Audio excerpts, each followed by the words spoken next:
हाँ तो प्यारे बच्चों, सभी को जय हिंद। आज हम लोग करेंगे जो आपकी क्लास +2 है उसकी जो इकोनॉमिक्स की किताब है, उसका जो माइक्रो इकोनॉमिक्स वाला पोर्शन है उसका लेसन नंबर 10, जो लेसन नंबर 10 है perfect competition and profit maximisation. ठीक है, उस लेसन को आज हम लोग शुरू करने वाले हैं। जो प्रश्न आज हम लोग करने वाले हैं बड़ा ही महत्वपूर्ण प्रश्न है।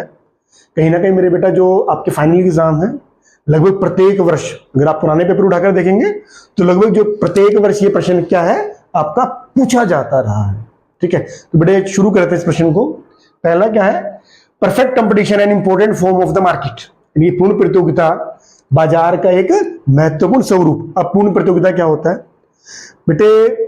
जो पूर्ण प्रतियोगी बाजार है कहीं ना कहीं काल्पनिक बाजार है। काल्पनिक मीन्स इमेजिनरी। कहने का मतलब क्या है कि जो रियलिस्टिक वर्ल्ड है, वास्तविक संसार है, ये जो बाजार है वहां पर पाया नहीं जाता है। कहीं ना कहीं जो अर्थशास्त्री इस बाजार को एक आदर्श बाजार की संज्ञा देते हैं। बात समझ में आ रही है? कहीं ना कहीं जो अर्थशास्त्री हैं इस बाजार की कौन संज्ञा देते हैं? आदर्श बाजार की संज्ञा देते हैं। तो क्या होता है मेरे बेटा, ये बाजार जो पूर्ण प्रतियोगी बाजार है, बाजार की वह स्थिति है जिसमें किसी वस्तु के बहुत सारे, यानी कि असंख्य कह लीजिए, ठीक है, बहुत सारे उत्पादक होते हैं, या कहने का अभिप्राय क्या है, जो फर्मों की संख्या है बहुत ज्यादा होती है। जो ये फर्में होती हैं जिस वस्तु को उत्पादन करती है कहीं ना कहीं वो समरूप प्रकृति की है। समरूप मीन एक जैसी वस्तु को उत्पादन करती है। फिर समझ लीजिए, बाजार में जितनी भी फर्म्स हैं, या प्रोड्यूसर्स हैं, उत्पादक हैं, वो जिस वस्तु को उत्पादन करते हैं वो एक जैसी होती है। जैसे मीन्स उनका रंग, रूप, गुण, आकार, इन सभी में वस्तुएं क्या होती हैं, वो एक जैसी होती हैं। ठीक है, इसके अलावा जो खरीदार होते हैं वे भी संख्या में बहुत ज्यादा होते हैं। ठीक है, और सबसे बड़ी बात क्या है, जो प्रत्येक फर्म होती है, जो एवरी इंडिविजुअल फर्म है, उन सभी फर्मों का मार्केट शेयर इतना थोड़ा होता है, इतना छोटा मार्केट शेयर होता है कि वस्तु की जो पूर्ति को घटाकर या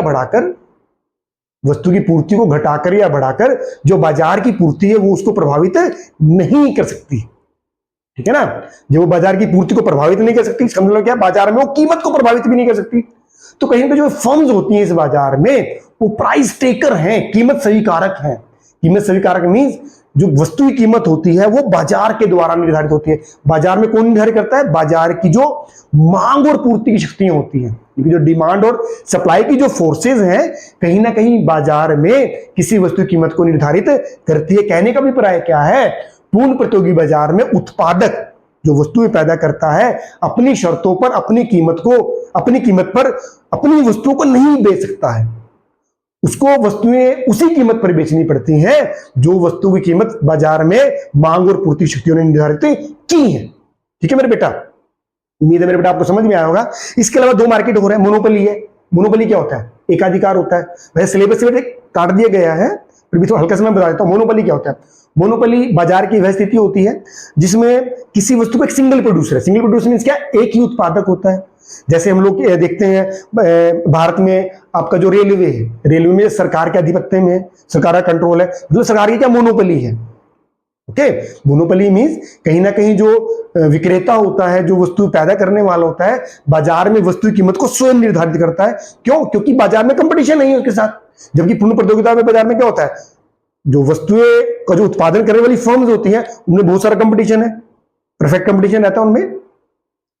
अब हम लोग बात करेंगे जैसे दूसरा बाजार क्या, मोनोपोलिस्टिक। मोनोपोलिस्टिक कौन सा होता है? मोनोपोलिस्टिक जैसे हम लोग आजकल देखते हैं, जैसे मान लीजिए टूथपेस्ट है, साबुन है, या ये कह लीजिए बाजार की कैसी स्थिति जहां किसी वस्तु को पैदा करने वाली बहुत सारी फर्में होती हैं, पर जो कहीं ना कहीं जो वस्तुएं होती हैं वो रंग, रूप, गुण, आकार में एक दूसरे से अलग होती हैं। जैसे आप लोग पेस्ट यूज करते हैं, जैसे कोलगेट का है, डाबर रेड का पेस्ट है, ठीक है, हिमालय का पेस्ट है, दंत कांति है, मतलब सबका काम पेस्ट करना है, मतलब दांत साफ करना है सभी प्रोडक्ट का, पर कहीं ना कहीं जो इनका रंग, रूप, गुण, आकार में ये अलग होता है।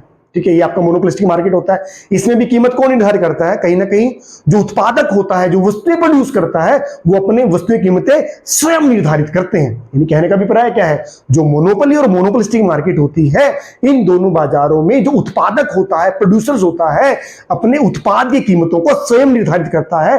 जबकि जो पूर्ण प्रतियोगी बाजार होता है, यहां पर जो उत्पादक होता है अपनी कीमतों को स्वयं निर्धारित नहीं कर पाता। तो आप कहेंगे कहीं ना कहीं ये बाजार होता ही नहीं है। रियल में बेटे ये बाजार नहीं होता, ये एक आदर्श बाजार है जिसकी कल्पना किसके द्वारा की गई है? अर्थशास्त्रियों द्वारा इस बाजार की कल्पना की गई है। पर कहीं ना कहीं अगर हम लोग देखते हैं, जो मैं भारत की बात करता हूं, जो भारत का जैसे मान लीजिए जीरी है, जीरी मार्केट जहां आप चावल परचेज करते हैं, सारे बाजार में ही, अगर मैं पूरे भारत की बात करूं, सारे बाजार में ही चावल को उत्पादन करने वाले बहुत सारे प्रोड्यूसर हैं, और हर प्रोड्यूसर का जो मार्केट शेयर क्या है? बहुत थोड़ा है। और वस्तु कीमत कहां पर निर्धारित होती है? वस्तु कीमत मांग और पूर्ति की शक्तियों द्वारा निर्धारित होती है। जो इंडिविजुअल प्रोड्यूसर होता है अपने प्रोडक्ट के प्राइस को डिटरमाइन या निर्धारित नहीं कर पाता है। तो कहीं ना कहीं जो भारत का जो आपका चावल बाजार है, जो चावल बाजार है जहां पर जो जीरी होती है उसको खरीदा और बेचा जाता है, वहां पर हम पूर्ण प्रतियोगी बाजार का आंशिक रूप, जो आंशिक रूप है वो हम लोग देख पाते हैं। ठीक है मेरे बेटा, तो आगे हम लोग चर्चा करेंगे जो पूर्ण प्रतियोगी बाजार है, परफेक्ट कॉम्पिटिटिव मार्केट है, इसकी विशेषताएं क्या होती हैं? इसकी विशेषताएं क्या होती हैं? सबसे पहली क्या है बेटे? फर्मों या विक्रेताओं की अधिक संख्या, लार्ज नंबर ऑफ फर्म्स और सेलर्स। कहने का अभिप्राय क्या है? जो ये पूर्ण प्रतियोगी बाजार है, इस बाजार में एक जैसे कि समरूप वस्तु को उत्पादन करने वाले जो फर्म्स होती हैं या प्रोड्यूसर होते हैं, वे संख्या में बहुत ज्यादा होते हैं। ठीक है, संख्या में इतनी ज्यादा होते हैं कि कोई फर्म का मालिक किसी वस्तु की पूर्ति को घटाकर या बढ़ाकर, मतलब वस्तु की पूर्ति को घटाकर या बढ़ाकर बाजार की पूर्ति को प्रभावित नहीं कर पाता। इस वजह से वो बाजार कीमत को प्रभावित नहीं कर पाता। मेरी बात समझ में आ रही है? क्योंकि हर प्रोड्यूसर का, हर उत्पादक का जो मार्केट शेयर का इतना छोटा होता है कि वस्तु की पूर्ति को घटाकर या बढ़ाकर वो बाजार कीमत को प्रभावित नहीं कर पाता है। ठीक है मेरे बेटा, उम्मीद है समझ में आया होगा। इसी प्रकार हम लोग बात करेंगे क्रेताओं की दिशाएं। अब क्रेता कौन होते हैं? जो बाजार में वस्तु और सेवाएं खरीदते हैं, परचेज करते हैं। अब इस बाजार में जो क्रेता होते हैं, जो खरीदार होते हैं वस्तु के, वो भी क्या होते हैं? बहुत ज्यादा होते हैं। मतलब वस्तु की ज्यादा मात्रा को खरीद कर, मतलब अगर आप मांग बढ़ा देते हैं तो लगेगा कीमतें बढ़ाएंगे, पर कीमतें नहीं बढ़ती। कीमतें कब बढ़ती हैं? कहने का मतलब क्या? इंडिविजुअल बायर्स है, इंडिविजुअल क्रेता है, वो बाजार कीमत को प्रभावित नहीं कर पाएगा। क्यों नहीं कर पाएगा? क्योंकि मार्केट में सप्लाई ही बहुत ज्यादा है एक जैसी वस्तु में। कहने का मतलब क्या, चाहे क्रेता हो चाहे विक्रेता हो, कहीं ना कहीं जैसे क्रेता है, खरीद मांग बढ़ाकर या कम करके वो भी जो मार्केट प्राइस होता है उसको इन्फ्लुएंस या प्रभावित वो नहीं कर पाता है। ठीक है ना? इसके बाद हम लोग बात करेंगे एक समान या समरूप वस्तुएं, या कि होमोजीनियस प्रोडक्ट। बेटे इस बाजार में जिन वस्तुओं को उत्पादन किया जाता है वो रंग, रूप, गुण, आकार में एक जैसी होती है। यानी कि जो प्रोडक्ट डिफरेंशिएशन होता है, जो प्रोडक्ट डिफरेंशिएट है, इस बाजार में नहीं पाया जाता। इसलिए जो उत्पादक होते हैं, क्योंकि प्रोडक्ट डिफरेंशिएट नहीं है, तो कहीं ना कहीं अपनी वस्तुएं कीमतें वो स्वयं निर्धारित नहीं कर पाते। जैसे अभी मैंने मोनोपोलिस्टिक बाजार की बात की थी, वहां पर प्रोडक्ट डिफरेंशिएट है। वहां पर क्या है? Product differentiate. जैसे जब मैंने अभी पेस्ट की बात की थी, 4-5 पेस्ट की बात की थी, कहीं ना कहीं वो पेस्ट रंग, रूप, गुण, आकार में अलग थे। इसलिए जो प्रोड्यूसर होता है बाजार में अपनी वस्तु कीमत को स्वयं निर्धारित कर पाता है। तो इस बाजार में, इस जो पूर्ण प्रतियोगी बाजार है, इस बाजार में प्रोडक्ट डिफरेंशिएट नहीं है। वस्तुएं क्या? होमोजीनियस है, समरूप है, एक जैसी है। इसलिए जो भी वस्तु की कीमत बाजार द्वारा निर्धारित की जाती है, उत्पादकों को उसी कीमत पर भी अपनी वस्तु को बेचना पड़ता है। ठीक है बात मेरे बेटा? उम्मीद है बेटा समझ में आया होगा। इसके बाद बात करेंगे पूर्ण ज्ञान। अब पूर्ण ज्ञान, परफेक्ट नॉलेज क्या होता है? चाहे क्रेता हो चाहे विक्रेता। क्रेता कौन है? खरीदार है यहाँ पे। विक्रेता कौन है? बेचने वाले। जो क्रेता और विक्रेता होते हैं उन लोगों को बाजार के बारे में पूर्ण ज्ञान होता है। बात समझ में आ रही है? जो क्रेता है, खरीदने वाले हैं, और जो विक्रेता है उनको पूर्ण, जैसे विक्रेता है उनको बाजार में ही पता है, क्या पता है कि वो सामान किस कीमत पर बेच रहे हैं, और दूसरे जो प्रोड्यूसर हैं, जो दूसरी फर्म्स हैं, अपने प्रोडक्ट को किस कीमत पर बेचती हैं। मतलब मार्केट को तो पूरी नॉलेज है। इसी तरह जो क्रेता होते हैं, खरीदार होते हैं, कि जो विभिन्न प्रोड्यूसर्स हैं उन वस्तुओं को किन किन कीमतों पर बेचते हैं, वो उनके बारे में भी पूरा ज्ञान रखते हैं। कौन रखते हैं बेटे? जो क्रेता है, खरीदार है, उनको भी बाजार में जो वस्तुओं की कीमतों के संबंधी, कीमत के संबंध में उनको पूरा ज्ञान है। जो विभिन्न प्रोड्यूसर्स हैं उन वस्तुओं को किन कीमतों पर बेचते हैं उनके बारे में उनको पूरी नॉलेज है। ओके, इसके बाद हम बात करेंगे फर्मों का स्वतंत्र प्रवेश छोड़ना, free entry and exit of firms. देखिए बेटे, ये बाजार की कैसी व्यवस्था है जिसमें कोई भी फर्म बाजार में कभी भी प्रवेश कर सकती है और कभी भी बाजार को छोड़ सकती है। बात समझ में आ रही है? कहने का मतलब क्या है, जैसे हम लोग मोनोपोली मार्केट की बात करते हैं जिसमें एकाधिकार है, एकाधिकारी बाजार में नई फर्में बाजार में प्रवेश नहीं कर सकती क्योंकि सरकार ने चेक मींस प्रतिबंध लगाए होते हैं, ठीक है ना, कुछ कंडीशंस पूरी करनी होती है, पर सरकार चाहती है कि नई फर्में बाजार में प्रवेश करें, ठीक है। जैसे हम रेलवे की बात करते हैं, जैसे जो परमाणु ऊर्जा की बात करते हैं, ये भी गवर्नमेंट का कंट्रोल में, गवर्नमेंट नहीं चाहती कि जो प्राइवेट एजेंसी, जो प्राइवेट कंपनीज है जो परमाणु ऊर्जा के क्षेत्र में आए, सरकार ने प्रतिबंध लगा रखा है, ठीक है ना। पर जो ये पूर्ण प्रतियोगी बाजार है, इस बाजार में फर्म्स के ऊपर किस तरह कोई प्रतिबंध नहीं होता, कोई भी नई फर्म कभी भी बाजार में प्रवेश कर सकती है वस्तु और सेवाओं को उत्पादन करने के लिए, और पुरानी फर्में कभी भी बाजार को छोड़ सकती है, ठीक है। तो बेटा नेक्स्ट पॉइंट क्या है, पूर्ण गतिशीलता, परफेक्ट मोबिलिटी। परफेक्ट मोबिलिटी क्या होता है बेटे? देखिए, दो तरह के बाजार होते हैं। कौन कौन से बाजार होते हैं? एक तो होता है बेटा साधन बाजार, एक होता है वस्तु बाजार।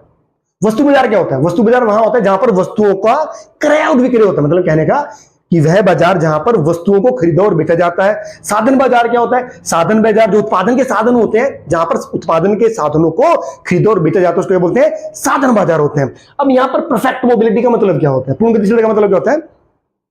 जो क्रेता होते हैं, खरीदार होते हैं, कहीं ना कहीं वस्तु वहां से वस्तु खरीदना चाहते हैं जहां से उनको वस्तुएं क्या मिलती हैं, वो सस्ती मिलती हैं। इसी प्रकार जो उत्पादन के साधन होते हैं, जो उत्पादन के साधन होते हैं, कहीं ना कहीं अपने साधनों को वहां पर बेचना चाहेंगे जहां पर उनको ऊंची से ऊंची कीमतें प्राप्त होती हैं, ठीक है मेरे बेटा। उम्मीद आपको समझ में आया होगा। इसके बाद क्या बेटा, अतिरिक्त यातायात लागत का अभाव, no extra transportation cost, no extra transportation cost. बेटे जो जिस तरह का ये बाजार है, जो पूर्ण प्रतियोगी बाजार है, क्योंकि जो लोकल मार्केट होती है जहां पर आप वस्तु प्रोड्यूस करते हैं, वहीं पर ही आपकी सामान बिक जाता है, ठीक है ना कहीं आपको अपने सामान को दूसरे शहर में लेकर जाकर बेचने की जरूरत नहीं होती। क्यों नहीं होती? क्योंकि जिस कीमत पर सामान आपके शहर में बिकेगा, उसी कीमत पर ही जो आपका सामान है दूसरे शहर में बिकना होता है। तो कहीं ना कहीं फिर आप यातायात लागतें नहीं लगाते हो, ठीक है ना, क्योंकि जहां पर आपका सामान प्रोड्यूस करते हो वहीं पर सेम प्राइस पे ही बिक जाता है। अगर आप दूसरे शहर में बेचते हो वहां पर भी सेम प्राइस में ही बिकना है, तो कहीं ना कहीं फिर आप ट्रांसपोर्टेशन कॉस्ट को नहीं लगाते हैं। तो जो पूर्ण प्रतियोगी बाजार क्या होता है, इसमें जो यातायात लागतें होती है उसका अभाव पाया जाता है, मतलब यातायात लागतें नहीं होती है। इसके बाद हम बात करेंगे स्वतंत्र निर्णय या प्रतिबंधों का अभाव। बेटे जो जिस तरह का ये बाजार है, ठीक है ना, जो क्रेता और विक्रेता होता है, उत्पादन संबंधी, जो उसकी मात्रा संबंधी, कीमतों संबंधी किसी प्रकार का कोई प्रतिबंध आपस में नहीं होता, कोई इस तरह का बोर्ड वो आपस में नहीं करते कि हमें इतना उत्पादन करना है नहीं करना है। कहने का मतलब क्या है, उत्पादन है, जो उत्पादक है, प्रोड्यूसर है, अपनी वस्तुओं को बेचने के लिए स्वतंत्र है, चाहे कम या ज्यादा, सप्लाई भी कम या ज्यादा। इसी प्रकार जो क्रेता होते हैं, खरीदार होते हैं, वे भी अपने निर्णयों को लेकर क्या होते हैं, वो स्वतंत्र होते हैं। इसके बाद हम बात करेंगे समान औसत आय तथा सीमांत आय। ये सबसे इंपॉर्टेंट पॉइंट है बेटा, ये भी समान औसत आय तथा सीमांत आय। बेटे जो ये बाजार होता है, जो परफेक्टली कॉम्पिटिटिव मार्केट होता है, इसमें जो AR मतलब औसत आय और सीमांत आय क्या होती है, बराबर होते हैं। AR क्या होता है बेटा? AR होता है प्रति इकाई कीमत, किसी वस्तु की प्रति इकाई मतलब एक वस्तु की कीमत। MR क्या होता है? किसी वस्तु की एक अतिरिक्त इकाई बेचने से, किसी वस्तु की एक अतिरिक्त इकाई बेचने से कुल आय में जो अंतर आता है उसे क्या कहते हैं बेटे? सीमांत आय कहते हैं। जो AR और MR होता है इस बाजार में सेम होता है, ठीक है। कैसे सेम होता है देखो, बात देखते हैं बेटे, डायग्राम के समझेंगे इसको। देखिए जैसे OX है, OY है, ठीक है। यहां पर आउटपुट ले लीजिए। आउटपुट मतलब कहने का क्या है, वस्तु और सेवा को उत्पादन ले लीजिए। यहां पर क्या लेंगे आप? AR और MR ले लीजिए, ठीक है। आय ले लीजिए, यहां पर आय है। तो जी देखिए अब कीमत OP है, ठीक है। जो OP कीमत है, OP कीमत पर आप एक वस्तु की कितनी भी मात्राएं बेच सकते हैं, ठीक है। यानी कि ये डिमांड करो भी है आपका, ये AR भी है और ये MR भी है, ठीक है। और ये आपका प्राइस कीमत भी है आपकी, ठीक है मेरे बेटा। क्योंकि जो ये आपका जो ये PD मैंने बोला, ये डिमांड करो भी है। डिमांड करे भी पूर्ण प्रतियोगी बाजार में AR होता है, AR ही प्राइस होता है, और AR MR क्या होता है? बराबर होते हैं। अब ये बराबर क्यों होते हैं? इनके बराबर होने का मेरे बेटे जो सबसे बड़ा कारण क्या है, जो फर्म्स होती हैं, फर्म्स होती हैं कहीं ना कहीं वो वस्तुओं जो अपने उत्पाद की कीमतों की स्वीकारक होती है। कहने का मतलब क्या है, अपने जो प्रोडक्ट होते हैं उनकी कीमतें वो स्वयं निर्धारित नहीं कर पाती, बाजार जो वस्तुओं और सेवाओं की कीमतें निर्धारित करता है उन्हें वही उसी कीमत को स्वीकार करना पड़ता है। इसलिए जो AR और MR कर्व एक दूसरे में मर्ज हो जाते हैं और OX के समानांतर हो जाते हैं।